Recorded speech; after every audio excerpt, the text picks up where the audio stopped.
Greetings, everybody. We are back in the high seat in the loft, overlooking the beautiful San Francisco Bay Area. We're looking at the bridge. Anybody that's listening back, I'll just give you a description. We're in the top of the Salesforce Tower. I'm with my friend Dennis DeMeyere of Thangs once again, and I'm so excited to be back here. One, because it's just we always get these great days. Totally. We're so lucky with this, and two, just last time we spoke, I mean, there is so much meat on this bone of maker monetization. Building a business, and I think that this is something that Thangs is doing really well that I'm not seeing anywhere else. Obviously, this podcast is about making a living as a maker. We know that that's challenging to the maker mentality a lot of the times. You know, we see a lot of very talented individuals, but not necessarily those that have business acumen.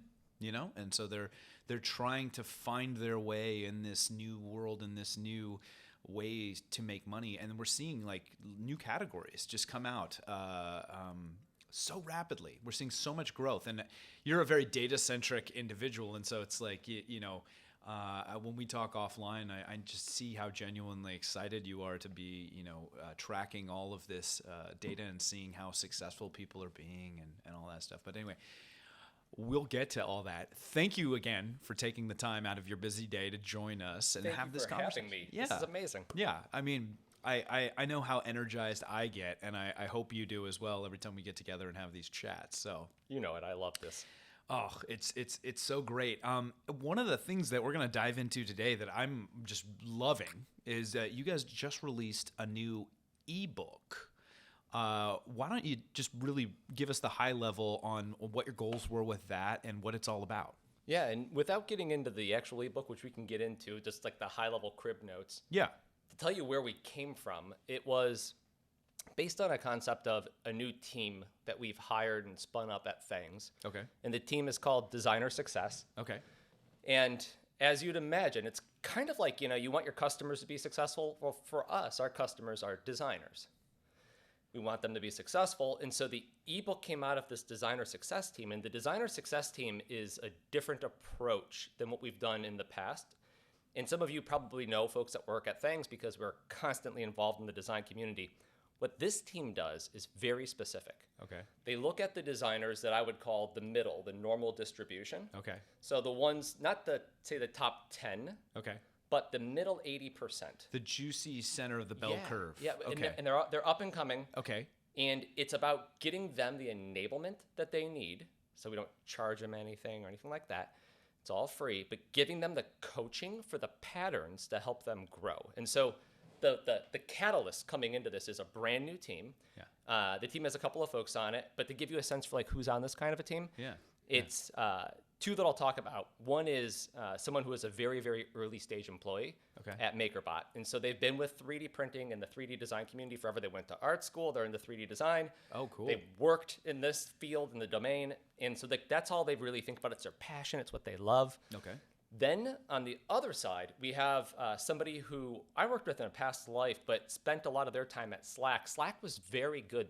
Slack, the group chat. Yo, yeah. We use it Very daily. good at bringing people into Slack Yeah. and then helping them understand how to use it the right way. And we think of things in a way for designers like a tool. Yeah. And so how do you use this tool to maximize whatever the outcome is that you're looking for, whether it's your reach, it's awareness, it's your membership sales. Yeah. And so that's this team. And what this team did, they've been around for less than 3 months, actually. And in their first 3 months, we said, take every pattern that you found that works. And their numbers are somewhere between mid double-digit percentages to, depending on the designer, like very high triple-digit percentages for how much more they're growing. And that's measured either in audience or in sales. Okay. And so they said, all right, we've got like our best practices, and we're going to start using that more often. I go, put it into an ebook and put it out there for free. Okay. And the intent behind that ebook then is, it's not about pushing things. It's about saying, here's the patterns that we've seen work. And by work, this is how we define it. Yeah. We see others doing it and being successful, and then can others apply that pattern? Because some things that some of the big designers do, it's unique to just who they are, how they approach it, how long they've been doing it. Yeah. Other things are not, like the tactics. And so that's what the ebook's all about. And it's Thangs.com/ebook. It's free. Yeah. It's not terribly thing specific. Yeah. It's just build your business as a maker. That's fascinating because obviously pattern recognition. I mean, patterns exist all around us in the world and stuff like that. But those that seem to do well in the world are those that seem to identify like common threads of success in all sorts of various areas. So interesting challenge to distill this down into an ebook. I was lucky enough to get a sneak peek of it, and when I was reading through it, it was just like all kinds of neurons were firing in terms of the value of it, because I've been doing this podcast over a year now, and it's maker entrepreneurship has been a passion of mine. But this is the first time that I really feel like I've seen somebody distill down the idea, first and foremost, of like building a brand. So even if you're not a 3D designer, okay, but if you're just if you want to be a content creator, if you want to have a bespoke business, a lot of the thing that you need in this day and age is you need to be relatable to an audience. You need to build a brand, and there's not. There's a lot of information out there, but it's obviously not tailored to maker communities the way that you guys have done so well. And what I liked about it is, and you guys will see this when you go check it out. It's a very easy read. Just makes a lot of sense. But you'd broken it into some modules, I think you called it, or something like 12 modules to start. And this is now, as I understand, this is going to be a living, breathing thing. Totally. We're already on our second edition, just like a textbook. Yeah. And as we learn more, we'll continue to update it. Which is perfect for this type of thing. And ideally, we're going to enumerate where the updates are, so you don't have to read the whole thing again and again. But it's jump links to we're also getting better at chunking in, if you don't want to read that entire wall of text, there's a little box at the bottom. Do this and this and this. And then the next version of it is going to be in here are the templates. Yeah. Because a lot of this is, where do I get started? Right. And then how do you introduce yourself to, say, communities without coming across. And this is where almost every designer and maker that I talk to feels a little hung up. There's two spots. One is they don't want to come across as shilling themselves, which is good. I totally get that. And then the other part of it is they're afraid to ask for the sale. And sometimes you don't necessarily even need to. Yeah. And so there's these templates, so to go, here's like a rough outline. Let's call it like a Pareto principle, 80-20 kind of a thing. Sure. Here's the 80-20, make it your own. But then this is how you go and introduce yourself in these places. No, I think that's a great way to approach it. You bring up the shilling word. It's like such a funny. It's constantly thrown out there, right? Whether you're a content creator or whatever. We have this sensitivity. Makers, people in general, they don't like being sold to. We like to discover things. We like to find things on our own, ask questions, get informed about it, see who's using what. You think about how popular like content creators and the curiosity around like, well, what tools are they using to film, light their studio, do their audio, all that stuff. That's very unique to, say, gearheads and stuff, but I mean, like that's that discovery process that a lot of people like. So whether you're creating an implied endorsement by the tools that you're using, or and figuring out how to break that out for a designer that wants to have their own secret sauce at some point is an interesting challenge, right? Because like you said, Pareto, there's the things that everybody needs to do. Yep. And then there's going to be the things that make you what you are, and that you kind of need both, right? You need that hook. Yes. So a lot of the creators the designers that you're using, obviously I think about some of the top tier people on your leaderboard, the Fotis, the Clock Springs, the 3D print bunnies. Yeah, 3D printing world, like 3D printing world, right? Big, right? Like right, and I can very clearly define. I think a lot of people can see a model that they've made and associate, like that's if it's a collapsible sword, it's probably 3D print worlds or some derivative of it, or string art, 3D print bunny, like they found these little neat things that just associate their brand and their design with them. Yes. And I think that that's important, whether you're a 3D print designer or if you're a content creator. So one of the, I'm good friends with Joel Telling. He's the 3D printing nerd, and he gets asked all the time, hey, I want to start a YouTube channel. What's the most important thing I could do? And he always starts with like, what are you offering that's unique? And think about what that is. And I think that's a great starting point, but it's only a starting point. How do you, if you don't mind me asking you a question, Sure. This is your show, but if I can ask you a question, it would be, I always think about this as to be overly simple, just as a starting point. There's awareness, which people sometimes call brand. Then there's the demand generation. So whatever that demand you want to be, right? Maybe it's followers. Okay. Maybe it's you're selling something. And then there's the demand management. So like, how do you take all of that and turn it into something? But then there's like the core, which is building and operating.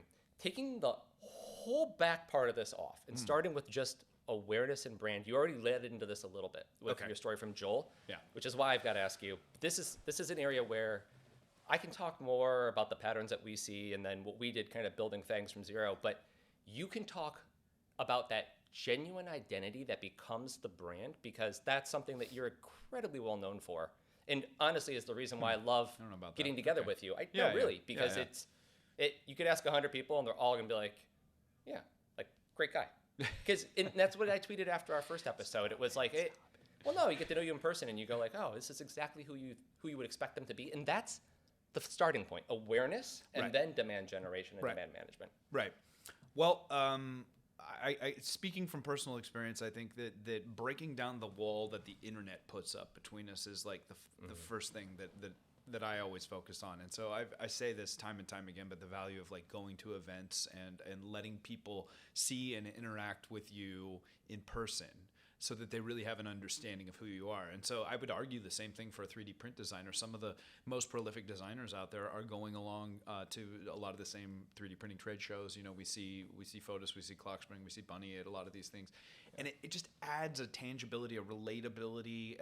They can obviously bring their models and people can pick them up and interact and see and talk about the design process. And it just really just like, it makes that brand relatable in a way that you just can't get from behind, the wall of the internet. So that's not a luxury that everybody can afford, obviously, because it's expensive to travel to things. But even those that spend time putting their face on camera to do live streams, being guests on things, like they're building a name and a brand, like they are selling themselves to an extent, whether they would like it said that way or not. Yeah, they are their brand. They are their brand. And I would argue that that's true and valuable for anybody that's trying to build a business anywhere. The better you can do to become relatable to your customer, the more successful you'll be, because people want you to succeed. They want to support something that they can say and they know. When they know your backstory, it's like, here's a guy that just started his shop. He was passionate about his makes and all this stuff, and I want to support that, right? Makes sense. But I think it's not comfortable for a lot of people. A lot of these people are not as outwardly extroverted and energized like we are from this type of interaction. Yeah. So it takes a little bit more flexing of those muscles. But like anything, it's we have to learn, we have to grow and evolve, and put yourself out there. You got to put yourself out there. I'll share two anecdotes to back up what you just said. Okay. So if for those of you that were at, I'll just pick one at the top of mind, Rocky Mountain Rep Rap Fest. If you happen to be out there, right next to me, and I walked in with him, was Zach Friedman. And Zach Friedman is beloved for Gridfinity amongst Textraction and many other things. And Zach's a great person. Zach. Just hung with him in London. It's great. It was great. But the thing about Zach was he was one of the first in at RMRRF, and I think we left at like 6:30 or something. Zach is still there talking to each person that was lining up to ask questions. And the best part was he had one of those carnival barker kind of boxes on, and so as he's talking, everybody else can hear. And people, I mean, he stayed until every single person had a chance to ask and that's one of the bigger brands. Yes. And I can tell you, it doesn't matter what platform you're on, Gridfinity is one of the most popular models every single week because there's so many derivatives and the remix culture is so open, but also because people love and trust Zach. There's other organizer systems out there that have uniform bins and containers. Yeah. Zach and pegboards. But what Zach did was very, very different. Yes. And he just made it super accessible. And so it's about putting yourself out there first. Yeah. So people can meet you, because if you are your brand, to your point. That's a great example. But I mean, I could give you a bunch, like the 3D printing professor was out there and answering questions at the table, just like anybody else, big audience. But out there, just like, this is how it works, this is what it is, giving away some stuff, just being known, being a human. 100%. Be a human. Because in this day and age, it's not even clear on the internet who you're talking to, right? No. Yeah. Yeah, no, that's a fantastic example. Zach is just an awesome dude, and you're absolutely right. Even we were just at the Sanjay Memorial Rep Festival in Oxford, and he did the same thing. You know, he's very engaged in conversation, respectful of just talking to everybody and all that stuff. And I think that's a common thread for a lot of the people that I see, most successful. Also, I would add, yes, like he's known for Grinfinity, he's known for his Octagon, headpiece, but he's got a great variety and energy and a comedy. Yeah. And he's a good writer and a good student of the human condition in a lot of ways. I don't know. He's a personality. Stefan's very similar. Larger than life. Right? At CNC, like there's everybody that's really gotten quite large. It's their brand. You know who they are, but you also see them in person. Yep. And then but that's a big bar, right? So if you're watching this and you're going, I can't exactly go be Zach tomorrow. Yeah. And part of this is timing. When did you get in? You can take it one more step back and go, okay, so then if that's the brand, I would argue you provided the tip of tips. How do you get started? Just start. Yeah. Get out there, say hi. Meme, Shia LaBeouf meme. Or Do it. Or just share those videos of you. Like walking down the street. My favorite videos from you actually were some of the stuff where you're just like working out, you're going for a jog, and then you're sharing a little video, and you're out exercising. And I get that like that's not the majority of the content, but it makes people relatable. And when they're relatable, you go, oh, I probably share something in common with this person. Yeah. It's different than it's just yet another brand. Yeah. It's a human. Yeah, I need to do more of that stuff. Like that's some interesting stream of consciousness kind of content where it's like.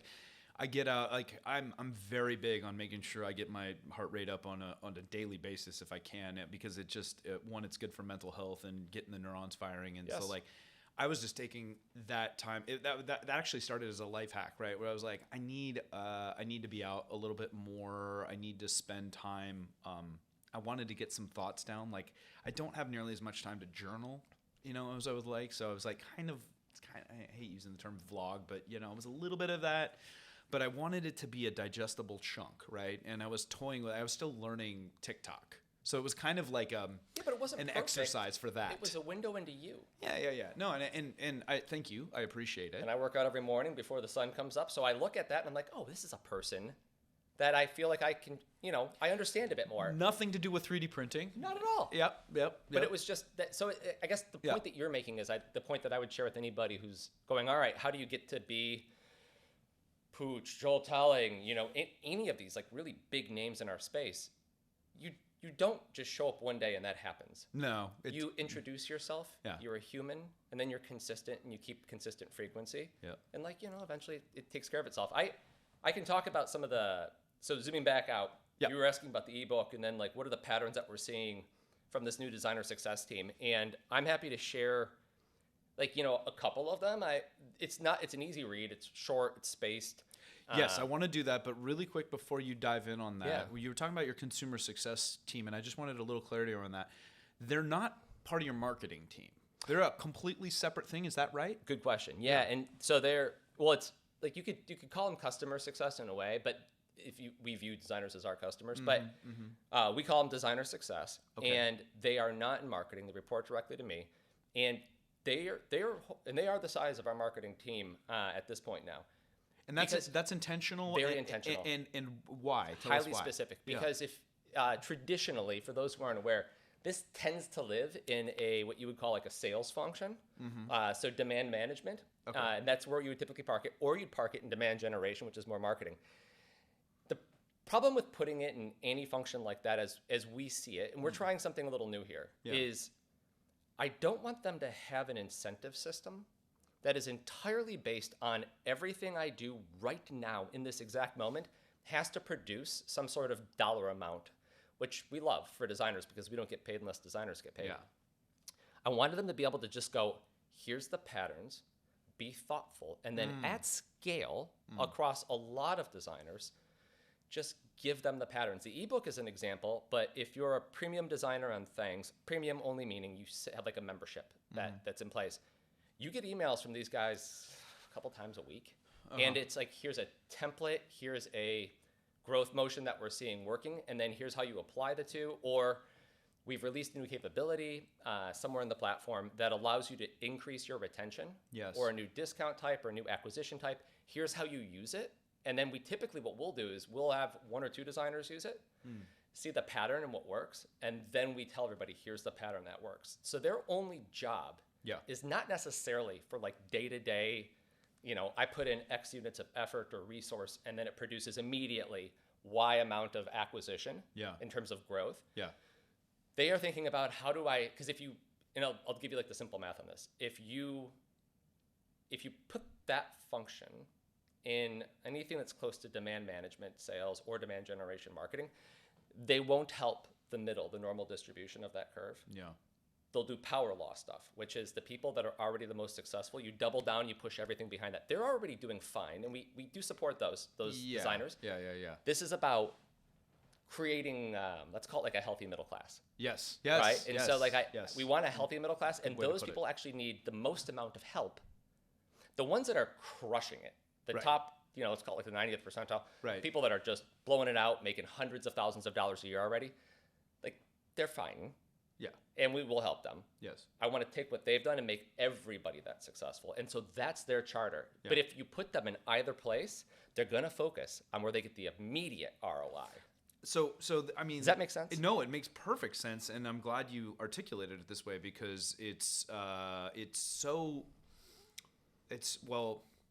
refreshing to hear. First of all, like when you're taking from you guys as a business, focusing not on that which is going to make you the most money, because yes, traditionally you say like, look, we're going to go where the money is, right? And so you're taking that top 10% or whatever it is, fast and money. The fast money. But obviously building this healthy middle class, that nice, chewy center of the bell curve, like we said, and trying to give the playbook. I mean, that's what I'm all about. That's why I like talking about this stuff, right? Like, how can we talk about things that can make everybody successful? Yes. Right? Because it's really easy. The number one criticism, that we hear, like when somebody like Clayton, Uncle Jesse, gets on, it's just like, oh, I made all this money just selling, the prints that I went and got some Cinderwig models and I printed them all out and I sold $5,000, $10,000 worth of them for, Christmas or Halloween or whatever it was. And everybody goes, yeah, but you can do that because you have a massive following already, right? Like, that's a big distribution exists for you. Yes. And so like that's the power of building brand, and why I say that's important, whether you're a designer or anything. Like, yes, when you get to that level, you have the luxury. Now I have an audience, and if he wanted to sell, I mean, not to be crass, but it's like if he wanted to sell poo in a bag, like there would be people out there that would buy it because he's just got that big of an audience. And it gets even more ridiculous when you get into YouTubers with millions of followings and all that stuff. Oh, the TikTokers, yes, and the power of TikTok from we talk about a lot of these things like where they don't have a traditional monetary gain from the content the way that like YouTube has, where it's like there are YouTubers that make a healthy living off of just the ad revenue from YouTube. Like the people that I've seen on some of the newer gen social media, the Instas, the TikToks, the that kind of thing, are the ones that are monetizing well, using their brand to simultaneously move some product or some other secondary thing, right? Yeah. So it's all about building that audience so that no matter where you decide to go, you might change your mind. You need multiple channels, no matter what. You gotta diversify and all that. But that's a bit of a digression. I want to dive back in. We're talking about the ebook, talking about some of those successful metrics and some of the preliminary learnings and goals that you guys have had from that success team. Yeah, I'm happy to. So I'll keep it pithy and hopefully very actionable, because if you want all the details, just read the ebook. It's free. Yeah. Thangs.com/ebook, right? Link in the description below. Yeah, totally. But it's let me tell you like the patterns that I know. What have you guys found so far? It's pretty straightforward too. Yeah. And let me give you like raw data up front, and for those who are wondering, I shared the data with everybody in advance, so they've seen it. I don't share it all publicly because we don't share everything publicly. And it's also, there's financials in there. But right now, on the membership sales side right now, we're seeing between 50 and 100% growth month over month still. And it's been quarters now since we've launched. It's gangbusters. So people are doing really well. To put it in perspective, and we can talk about this afterwards too. Like, what does really well look like? Yeah, what does success look like? We should talk about like what you should expect realistically and No, okay, how long let's- things take. Let's talk about that Let's- now because let's we're start- talking. no, let's do That's it. the money. That's Yeah. the money and maker that money. And that's- Like, and that's- how much money can people expect to make here? And let's talk about the money, and then how do you make the money, right? So Okay, like all right. the money first. I think that's a great point. Yeah. So in general, you're looking at, if you're brand new, about a 6-month kind of pull before you're making what I would argue is like real life-changing money. Okay. Because you got to get known, and then you have to figure out like where your fit is in the community. And you've got to build up your followers so you can get the re-engagement. There's a bunch, but I'll give you numbers instead. So what that looks like is low thousands in monthly recurring revenue for the first couple of months. MRR. Oh, yeah, sorry, yeah. We love that MRR term. Yes. Well, it's or ARR. It's a really big deal for us, and I'll tell you why.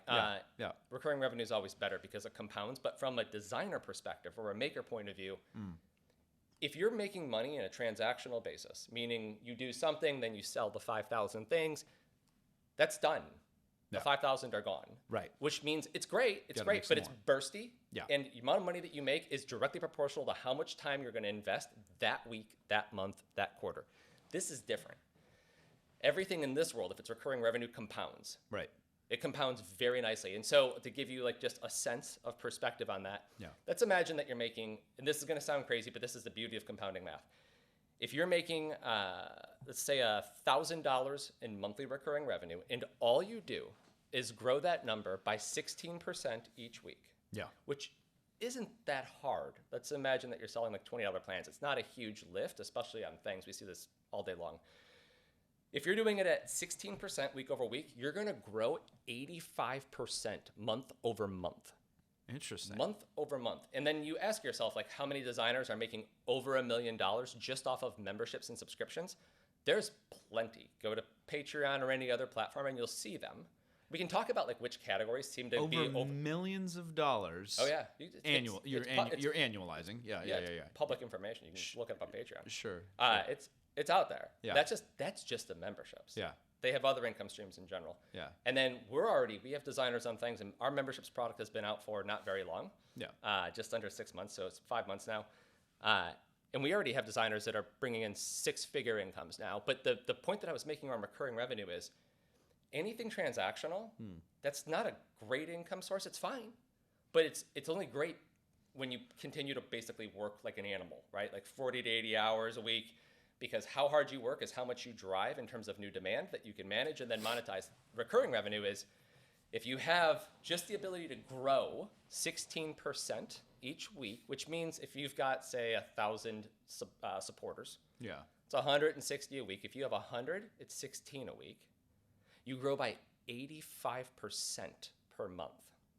You don't need to grow a lot because you keep what you have. And there's a whole thing around how do you keep what you have. It's retention. Yeah, sure. which we can talk about. But that's the size of the prize. And then we had Well, give me the a first, sense of like. the first one on Thangs to get to a 6-figure annual income Where did I was it. going. Yeah. Yeah, they did it in about a little over 4.5 months. Now, they found a niche that was something that they could do uniquely well, Yeah. and then they just hammered on it. They created the derivatives and all sorts of really creative ones, and then they set a good pricing strategy. And I can talk about like what that looks like. There's part of this is in the ebook, but that's kind of like that's about as fast as I've seen somebody get to a 6-figure annual income. In 4 months. Yeah, just a little over 4 months. Even if it was 5, it's still incredible. Okay. It's great. And then you have Go on. you have a lot. Yeah. We have only a handful that have managed to get to like mid 5 figures in a month or two.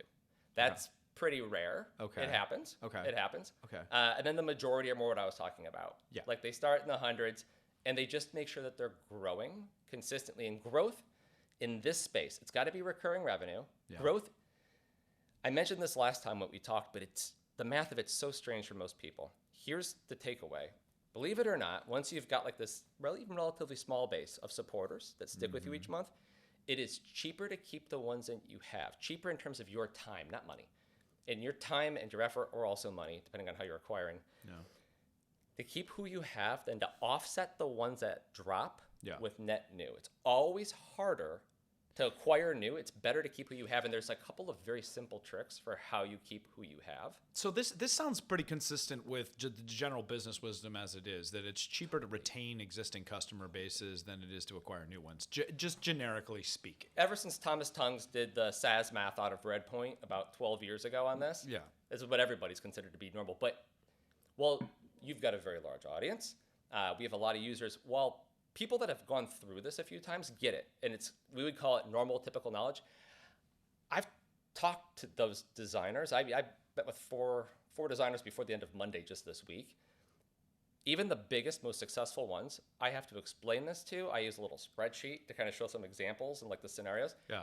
Because if you're not in that world, it's really weird math if you think about it. It's like, we'll always just grow, and then some people will always leave. No.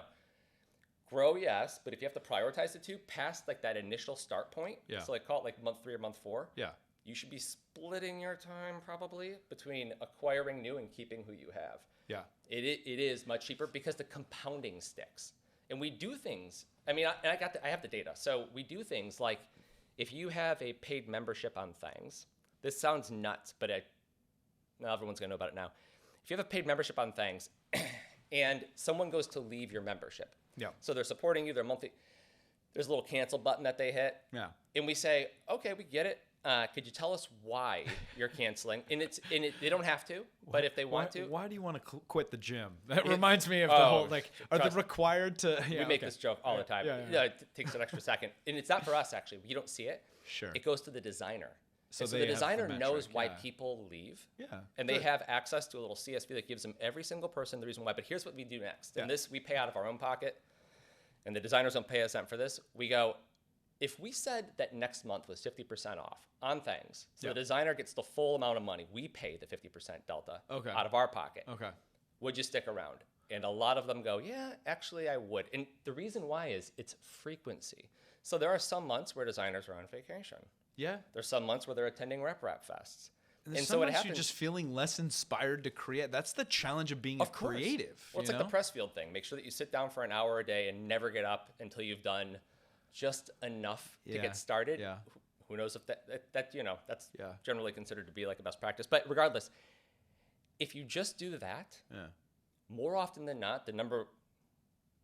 So if you look at the macro data on this on a platform like ours, it's almost always, hey, I'm not getting as much new stuff from you as I was at some point. Right. So if we give them that 50% off to wait a month, the designer always catches up. Yeah. Right? Because like you said, so like you got to sustain that value bridge, I guess, or what, I don't know what you would call that, but yeah. Two things. It's breadth and then depth of frequency and engagement. And so what I mean by that is you want to touch all of your supporters every week. We have an anonymous email relay, so that way if people don't want to give up their private information, they can relay through us and then we'll blast it to the people, which I got one this morning from the designer named Skipper. And all it said was, hey, I haven't talked to any of you in a while. I just wanted to say thank you. Yeah. You make a difference in my life, and you help me keep. And I looked at that, and it made my heart smile for a second, and then I moved on with my life. But that was this morning. Yeah. Touch people. Now, points. Yeah, what the larger designers do that is very successful, and this is one of the things if we're getting into like I call them high leverage, meaning small amount of investment, big impact very quickly. Yeah. What some of the larger ones do that You're talking about Discord, aren't you? I am. But it doesn't have to be that because it's also email. So we have we have a built-in Substack and things, so you can touch them that way. And then I'm just gonna leak this now because by the time this goes out, it'll be out. We're gonna have a microblogging platform for every designer, and they'll be able to target it. They'll be able to target it towards either their supporters, their free followers, or everybody. And so it's a full microblog built in. So you got a little segmentation going. So what we're doing is we're giving now 3 separate channels. We've got the anonymous email relay, and then you have there's a derivative of that, which is if your supporters choose to give they have to opt in. It's not default opt in. If they opt in to giving their contact information, they can also get a download of the CSV so they can put them into whatever tool they use for communications. Then, the next one is Discord. Now, Discord can get a little, depending on how many supporters you have, it can get a lot, right? Yeah. But what we do is, if somebody pays you, then they're immediately added, automatic. So there's no work that you have to do on your side as a designer. So you have an integration in there. Everything's automated. Nice. This was we just had a really, really large mega designer join Thangs, And this was one of the top 3 reasons that they said is why I'm doing it, because I don't want to manually add they've got thousands and thousands of supporters. Yeah. They don't want to manually add it and then check every day. Okay, who quit? I got to remove them all. And so we do all of that, plus like the Dropboxy type stuff we do with our My Models capability, with the sync client and everything else. So like we automate all of that. But the Discord point is there's a breadth and a depth. Depth would be you and I sitting down and talking for an hour. So for example, I've got a couple days of the week where I spend hours and hours just talking to designers. That's depth. The breadth would be like that email or doing like a poll through Discord. Yeah. It doesn't matter. It's about the consistency. Right. Touch the people that are supporting you every week. So Right. that's one. That's Right. just easy. Do it on Twitter, use email, our Substack capability, use Discord, use another product, use the new microblog that'll be coming out relatively soon, like next week. Pick them, but use some of them. Touch people. It goes back to your point in the beginning. We're all just humans, right? Like, the more often you get to know me and the more often I listen to your feedback and then do what you're asking for, the more likely I am to keep supporting you, of course. And honestly, as silly as this sounds, I would say that there's definitely a swath of like people that support, even like in the product world and the products that I sell, that are just happy to that like they might not necessarily be interested in even buying that product as much as they just want to like have a touch point and feel like they're supporting something that I'm working on and doing. So Discord or whatever. And that's the back of the cycle, right? Yeah. This is retention. I can talk about like the beginning part, and I think this is where people. Well, before you do that, Yeah. I want to ask like the question that's on everybody's mind, because you were saying like, oh, if you know just a 16%, I'm going to get this wrong, so correct me, but like a 16% increase over, you said every week, So if will be 85% per month. So we're talking about kind of like the idea behind compounding interest, or same idea, recurring, building an audience, right? Yeah. Is that sustainable? Clearly at some point there's going to be a plateau or a series of plateaus, right? And that's that, or maybe that's the fear that everybody has, but it's like, we just don't have a sense of like how, sky's the limit. Like, how high can we go with this? I mean, I can tell you that the limits are higher in some categories of 3D content than others. Okay. And the patterns are very clear. And you can go look at like other products besides ours, but I have all of our data. But some of these other products share it all publicly anyway, like a Patreon, for example. I'll just give you the meta-analysis on it. Sure. If it's a game, if it's tabletop, if it's miniature, those are the ones that you'll see move into the 7 figures and stay in the 7 figures. Why is that? It's a lot. Who knows? I won't pretend to have any. Sure. You should be. I have some theories too, but I wanted to see what you thought. We've got some of them on our platform. Sure. The games, the way that they work is it's a modular world that's been created by somebody. Yes. That creative expression, think about it like you're playing, I don't know, like a fun game like Cards Against Humanity, and people like it. Yeah.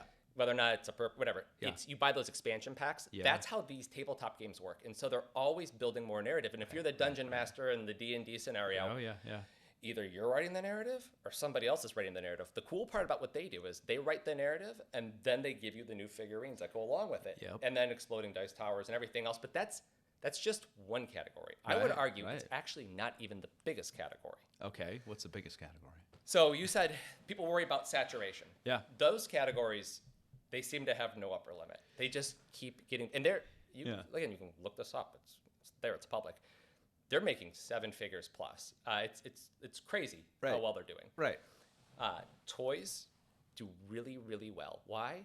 Kids, family, there's like savings, but also toys with commercial reuse do obscenely well. And the reason why those do well, and no one thinks about this, the commercial reuse plans, there's 2 elements of it that people miss. The first is, if it's commercial reuse, you can charge more. People are going to make money in the ROI on these things. Just go look on Reddit and elsewhere. You'll find people going like, all right, I pay $50 a month for this plan. It cost me $3 in filament. Yeah. And then I'm charging these things for $15, $16 on Etsy or wherever. Yeah. And I have the rights to do it. But it's not just the price of the plan if you're a designer or a maker that's doing these. Yeah. It's something else. It's if it works. Yeah. And in most cases, the ROI is just like very large. It's a great side hustle thing. Yeah. If it works, people have to keep paying you for the rights. Right. So as long as they want to keep making this work as a side hustle for them, you don't have to worry about retention so much. Yeah. They stick around. Yeah. Yeah. So it's better price. So if you're charging $50 a month or $40 a month instead of $10 a month, which is 10 to 15 is kind of like the most common range. Yeah. 20 for like bigger catalogs, more established individuals. And then somewhere between 40 and 100 is actually where the commercial reuse is. If you think about it at 40 or 50, that's 4 or 5 for 1 in terms of what you have to do to activate folks to come in. Yeah. And you will go on Instagram, and I don't have to give you the names, and you will see people who are not like influencers per se. They're actually 3D designers. And they're out there, and you watch what they're selling their commercial reuse plans for, and then you look at how many likes they have, and they've got 20,000, 30,000, 40,000 likes on an Instagram post. Yeah. The side hustle business is quite strong. And so we have a filter on Thangs. If you go to like Thangs memberships, just commercial reuse plans. Yeah. And I can tell you right now, it's the number 1 click on that page. There's all sorts of sorts. Does it have a Discord? Does it have a certain amount of upload frequency? Is it unlimited downloads? No one cares. No one cares. No one. They care. But statistically, all of those together don't equal the number of clicks on, is there a commercial reuse plan? Let's stay with this for just a second, because this is an interesting topic to me. So I would say, if I'm just thinking like, just as, an average like designer out there, maybe some of the common resistance to having a commercial reuse plan is, well, it just, somebody else is like, that should be like, I made this design, so somebody else is making money off of it. But as a business owner, I'm like, those are actually like a really beneficial thing, because like when you're making the business case for something, right? Yeah. The justification of like, yeah, I'll pay $40 all day long if I, only, but basically that means I need to sell what, like, 2 models at, $20 each or whatever, and then that's paid for, and then the rest is gravy, and it's a win-win model. Yes. But what's funny is it also reminds me of like multi-level marketing stuff, where it's like the ones that always win at that are the ones that are at the top of the thing and like let all the other people do the work. So does that feel a little smarmy to people? I don't want to share who they are, but we just had a really large designer join the platform. And one of the things that they do is they put a finite amount of capacity for commercial reuse. Oh, that's interesting. Because they don't want to flood the market with their stuff, which means they can price it much higher. And then they have smaller tiers with fewer models, but also commercial reuse.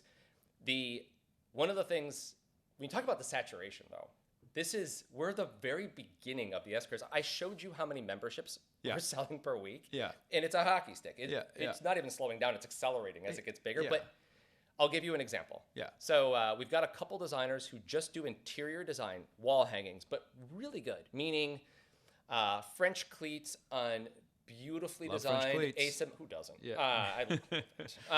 But on beautifully designed asymmetric like shelf type systems. Sure. And you go, all right, there's only so many people that are actually going to like pay for that plan. It'll saturate out. And then somebody that a number of folks who have worked with us in the past might know, someone named John on my team, he runs product marketing. He's out at a tiny diner in the middle of nowhere, Michigan, and he takes a photo of this thing.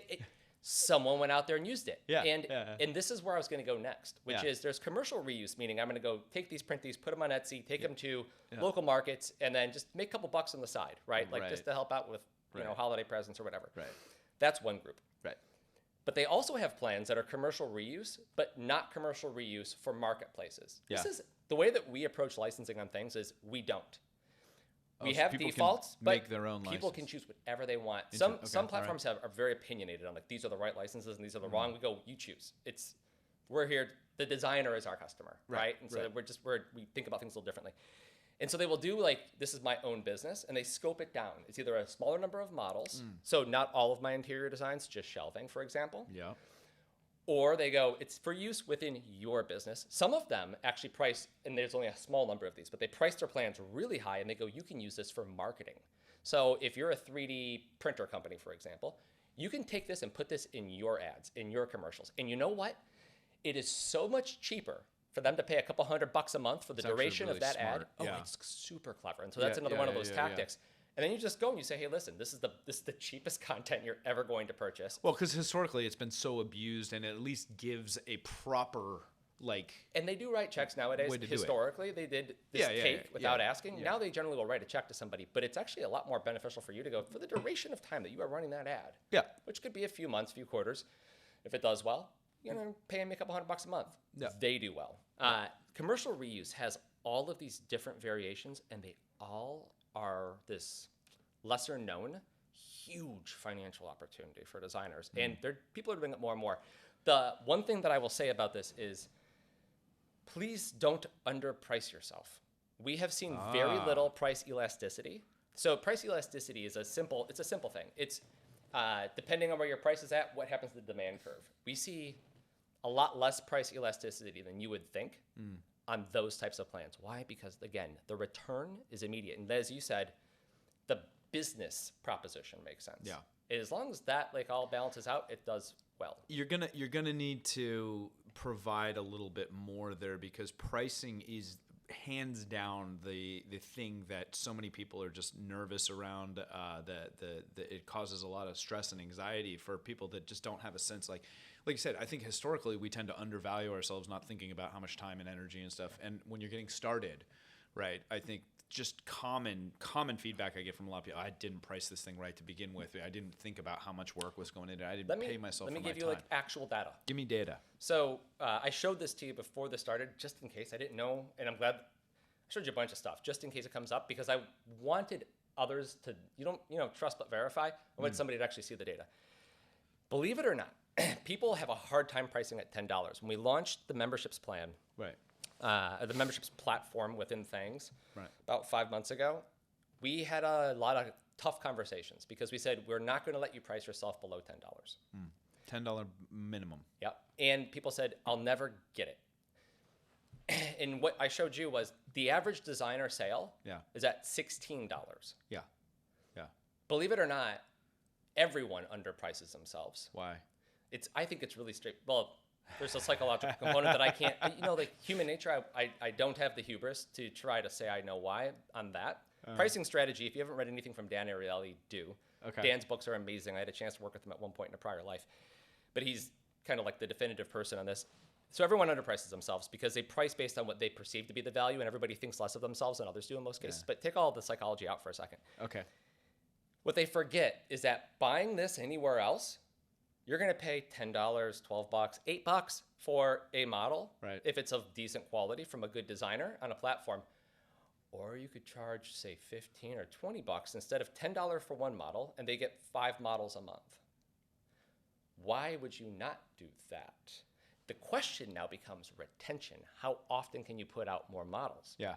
Most of the times there's a back catalog that saves them, and then you put out like the prolific ones, and you and I know some of these people, they put out literally 1 or 2 a week.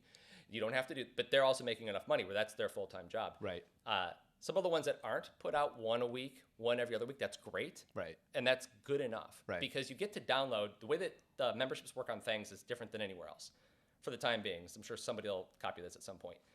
You don't just say, I pay Pooch $10 a month and I get everything that Pooch has ever made in your entire life. We have that option. It's called the unlimited option. Designers can choose that. Designers can also say, for $10 a month, you get 3 models a month.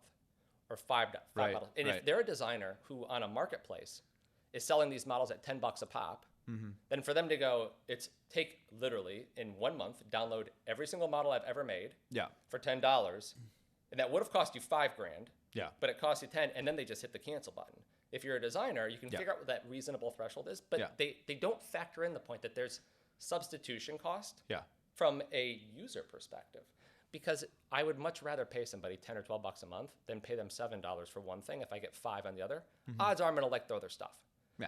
And so that's why they generally tend to underprice, but they underprice so hard that what we had to fight to get designers to go, I'm not worth that much. We're like, trust us, you are.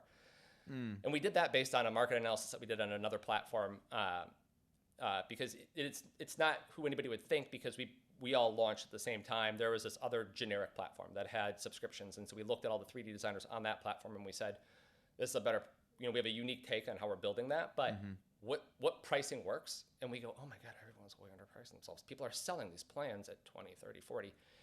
Well, because I think are they not looking at it as like, I'm competing with everybody else and all their other options out there? But they aren't.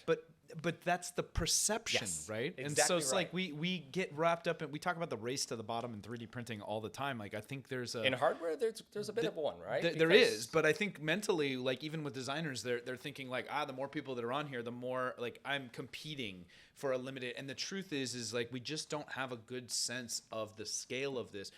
not everybody has the luxury like you do of looking at the data on a regular basis of the growth trend of how many people are coming in, and you're just one site too. Yep. Like there are plenty of other people plenty of other places that people are going for models as well. Totally. So you obviously have the analytics on what's happening here. We can extrapolate out to assume that that's probably a growth trend that's existing in other places as well. Obviously, you've got some secret sauce and stuff. I do admire the fact, I wanted to say this at some point, that you are offering a limiting of the downloading to prevent the abuses that we've seen historically with Patreon, where people are just like, of course they're gonna. If I'm paying a month, if I have the option to pay a month and then just get the whole catalog, like we have this hoarding tendency. It's like a human nature thing a lot of time, even if there's no malice intended. I'll admit it. I'm guilty. I admitted this to Sven We've all done this before, right? I joined his Patreon for a couple months and then I was like, well, I don't really print these very often, but I'll just download the thing, and then I felt terrible and didn't. Well, you download everything because right, we all because do. I can't, and then I was like, that's stupid. Like, what's the point? Well, it's because we're all wired that way. We are. We're just wired. There's that a reason way. why all you can eat buffets do well, right? Like it's and that's what it is. We all feel terrible afterwards. What we're saying is like give them more of a great 5-course meal. That is the price of fast food. Yeah. That seems to do quite well. And and I showed you the data, but it's like the average price point remains $10 a month. And if our average sale is at 16, you can see just how many happen way above 10 to pull that up. People are underpricing heavily. And what we do is we talk to and this is that designer success team that you asked about. We talk to the designers and we explain, fine, your comfort level is your comfort level. Have you considered adding these additional rights and then pricing a new plan at this level? And there's basically two strategies. So the first is commercial reuse. The other is or finding other ways to kind of have like that higher value point. The other one is windowing strategies. This is a bit controversial, but what a lot of designers are doing now is they window. And so the window looks like this. There's free.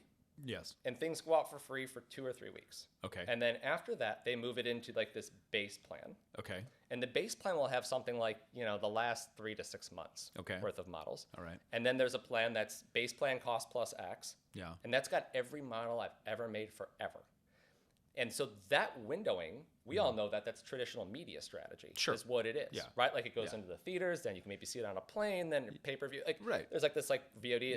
And then it goes into syndication. Yeah, sure. totally. So they do that. Yeah. And actually that does quite well. So there's not just one around commercial reuse. There's all these derivative ideas. Yeah. You can also, and this is where you were going, and I'll share some actual data if you'd like it, because I think people here would like the growth trends. Sure. Yeah. So there's also going multi-category. And I was talking to a designer on Monday just about this. They're like, well, what should be my second category? They're prolific. They were that top bar that I showed you in the data on who's selling how much. I never shared any names. It was all anonymized, but who's selling how much. They're like, oh my gosh, I'm going to do another version of what I'm doing, but I'm doing a new category. Okay. And so I go, all right, let me actually show you where the category trends are. About 2 months ago on Thangs, we went from having like 10 categories to having, it's like 50 or 60 in the back catalog, which was great because it tells us at this level of granularity what people want. And so here's what I can tell you right now. The top every week, almost always, is this like subcategory of functional that you would put Gridfinity in, or you would just put organization systems in. Yeah. Everybody has a clutter problem for the most part, or if they didn't just clean it before you came over. That's just every house. You just don't always see it. Organization systems do really well. Gridfinity kind of leads the pack, but there's a bunch of these.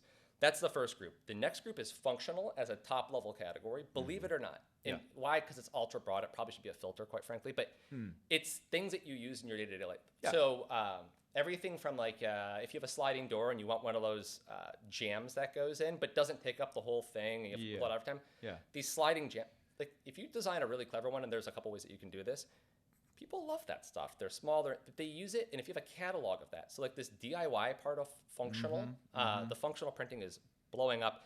And if you're like, I trust you, but maybe I don't. If that's how you're thinking, look at the growth of r/functional prints.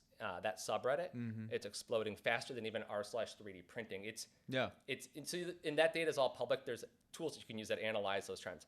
That one does really well. The next ones that do great are articulated and print in place. And those are arguably filters versus categories. We allow you to have 2 categories on Thangs. Okay.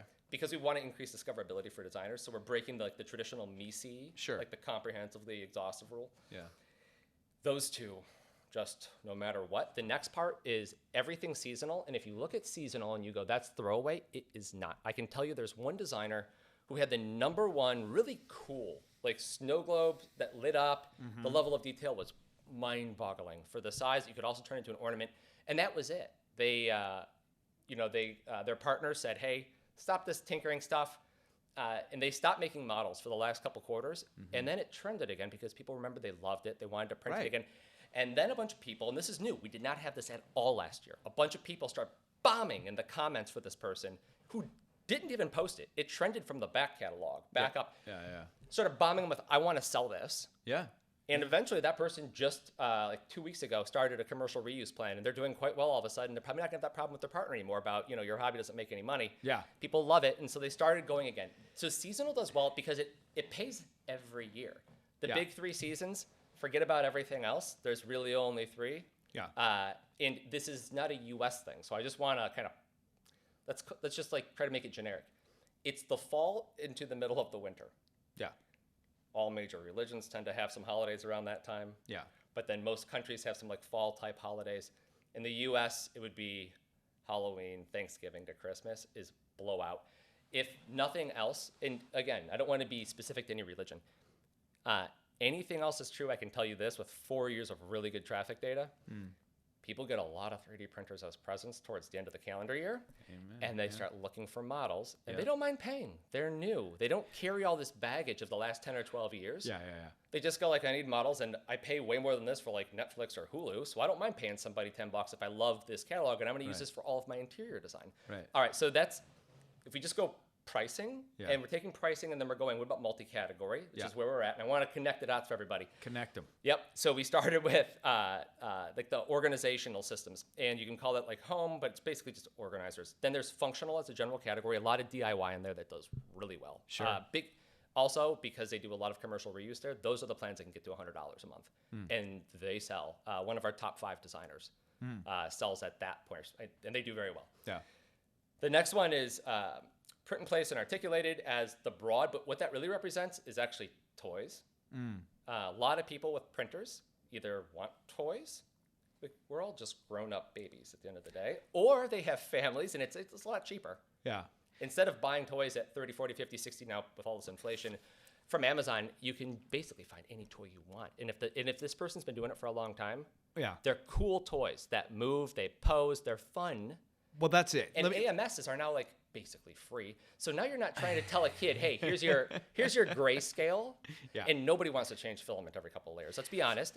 But if it's a multicolored toy that looks the exact same as you're going to find on Amazon, Yeah. but it costs you $3 in filament, yeah, you're gonna like. Well, let me use that a let lot. me tell you what I think another piece of that is, just that I find interesting around why articulated seems to do so well. If you think about it, it's one of these things that just shows off like the power and the value of 3D printing as a technology. Yes. Right. These are things that would not be like assembled or even be able to made in any other traditional way. Maybe it would snap together, but you can't mold that. So it's a neat little demo piece and a showpiece for the power of 3D printing and like you said, articulation. It's tactile. It's movable. It's appealing in a different way than just a little character. Yeah, Yes. And then it's just like the power. Like I can't tell you how many people probably have gone and bought a 3D printer because they saw one of those Yes. dragons come off, and they're like, whoa, or a print in place that has Fab 365 color, did. that has yes, color, that like, now has color, that 'cause has that's now- depth, that has the whole world's It's changed. experiential, yeah. Low cost AMS has changed everything. Now it's still not 100%. terribly easy, but Yeah, but you know what? It is compared to what it has taken Yes. historically. I mean, Yes. I've seen the evolution of how multi-material has come, and it's like we are entering a golden age of that time. All right. Hold on, I'm gonna give you one more category. Go I know ahead. you're One more You're category. like, stop. I'm like, I got one more tip for people. No. And this is exactly what I told somebody just this Monday who's going multi-category, and they're already doing great. Yeah. The last one is just the home design, interior design, home furnishing, all of that. Yeah. And it's not just like, you know, the really cool Hue Forge with the Millennium Falcon jumping out of the wall. Yeah. That stuff's great, but that's not it. It's like the functional side of it. Yeah. It's a lot of money, and nobody wants to go to like IKEA and go through the process. You can just push a button, and we were talking earlier, but it's, you know, it comes with French cleats. It's been so thoughtfully considered at this point, and there's only a handful of designers that are cleaning up. And this is an area where I would argue it's every bit as big as functional, and we're just getting started. But there's 10 of these. Like, there's so many, but these are the ones that are growing the fastest every week. And I could show you like the stacked bar chart or the stacked area breakdown. It's just like this to give you a sense for those ones. Yeah. And don't hold me exactly to it, but roughly speaking, somewhere in the neighborhood of like 15 to 50%. Yeah, that's actually like the right number. Month over month growth on those top 5 categories. Yeah. It's amazing. And you go like, oh, where's the saturation? There isn't. The big printing companies that make the actual hardware, they can't make them fast enough. As we all know, they're backlogged. Yeah. I've got one on backlog right now. I just got one that I had to wait 6 weeks for. Sure. There's new people coming on every day, and we're just getting started. We're not at 1% of the such a adjustable great market. time to be in this space. Okay, predictions time. Yep. Puchstradamus putting on his thing, like having some conversations lately, going to some of these shows. Category, I'd be curious to know if you've seen any data to support this. 3D printed fashion, textiles, a whole new group of creators, and really, you know, in the same way that you talk about the home decor world, okay, people doing really, really creative, flexible and fabric and textile and wearables. I'm watching that category closely. I would love to, you know, talk with you offline about if you're seeing any data in there, because I'm seeing just some really, really cool creative individuals coming in from like that world and starting to use the tool set in this way. And I think that's an exciting space, especially now that new colors and materials are constantly coming available. Multi-material as well, to your point earlier. Yeah. I mean, I don't want to share it now, but over the next month, we'll announce 2 of the big ones that you're thinking of are coming over to Thangs. Yeah. They were previously just independent. They weren't on any one platform, and Yeah. they're joining us. I'm excited for it. We I have want to see also more of it. seen it's the way that we see more of it, to your point, is Yeah. we make sure that they can make this a sustainable income. Ah. So recurring revenue versus transactional, they're all good. All revenue is good if you're a designer, right? But recurring is great because it's sustainable. It's there for each month. You don't have to guess where your money's coming from. And you get yield from your back catalog with recurring revenue. And so we're trying to get a few more on things actually in that category because it's exploding. I mean, that's another one, but it's not as big as the other ones to date. Yet. I know, Maybe. but it's Maybe. No, it's coming. It's for sure. Okay. All right. Good. All right. Good. I like it when my predictions can bear fruit at some point. All right. So you mentioned the S word, sustainability. There's 2 things I want to stay with because we're on a solid 60 here, but we're on a roll here for a second. So my first question for you on the topic of sustainability is like, are we in a gold rush right now in this space? Like, will there be a bust at some point? Like when we look at trends of things that are, I think it's unfair to call this a fad at this point. Like 3D printing as a tool set is around. It is a tool. Too big. It's too right? big to be called a fad. No. And it's an amazing tool, unlike any other, in that it's enabled just new spaces, new economies, new lifestyles, and new occupations, like we've said.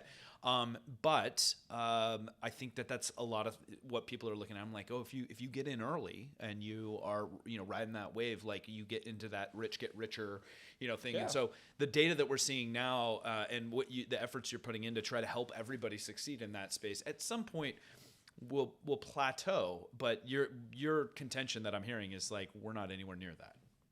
Is that fair? We're not even close. We're not even close. No, we're accelerating on bigger baselines each month. Interesting. Yeah, that's the data. Like I said, I showed it to you, and that's the best barometer is will people pay for it, right? Like that, and that's where I showed you. Like I wanted you to see the weekly net new sales. Yeah. So the answer would be no, not yet. When does it happen? Hard to say, but I'm gonna make the bull case. Yeah. And I'll let you make the bear case, just for fun, right? Okay. So the bull case on this is overall 3D printing, and there's 2 different primary research organizations that have been tracking this for years and years, and they're everyone's go-to. Right. The numbers are about 24 billion, but that includes industrial.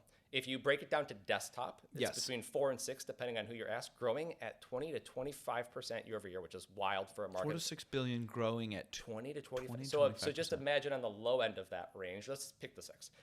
That's an extra $1.5 billion in hardware being sold. If you know what the average price is, so if those sales are up here and the average price is going down, the volume of those, that's how many new printers are going into people who have never printed. Yeah. In most cases, because it's all net new at this point. I mean, it's massive. And they don't know what to do. But they've gotten so much easier to use that's your growth curve. And then the question is, how easy will they get? Because let's all be honest, slicers are still kind of tricky. Well, not just that, but the workflow in general. It's like CAD to slicer to machine. But my argument is that the supply will be driven by the demand. Right. And so before I get to the answer on the designers, which I'm going to be very succinct, but before I get there, what I'm saying is as the printers get cheaper and easier to use, Right. what's your upper limit? I mean, 300, what is it? It's 180 million houses in the U.S., you pick one small country.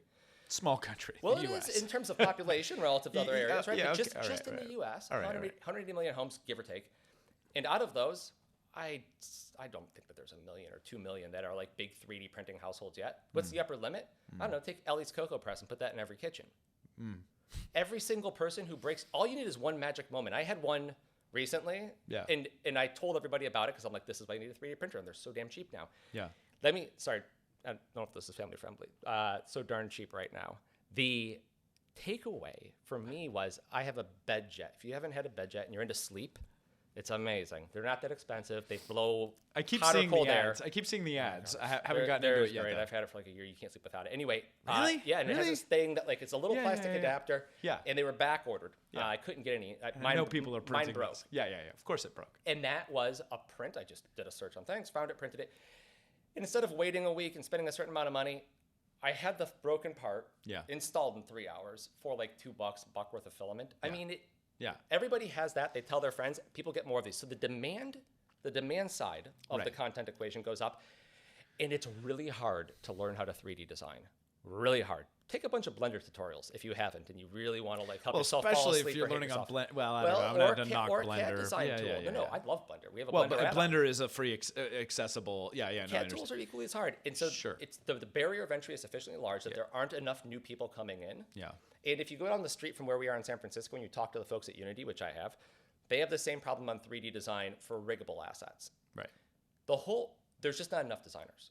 So there's this massive opportunity, and the consumption is growing more and more every month, and they need more content. And so the answer then to your question around, are we hitting saturation? I don't think we're at, if you follow an S-curve, like the first inflection point should be at like between like 8 and 15%. I don't even think we're hitting like the end of the first inflection point. Right. We are so early, and there is no reason to believe, based on the hardware sales, that the demand equation is going to get any smaller. Yeah. I really don't think so.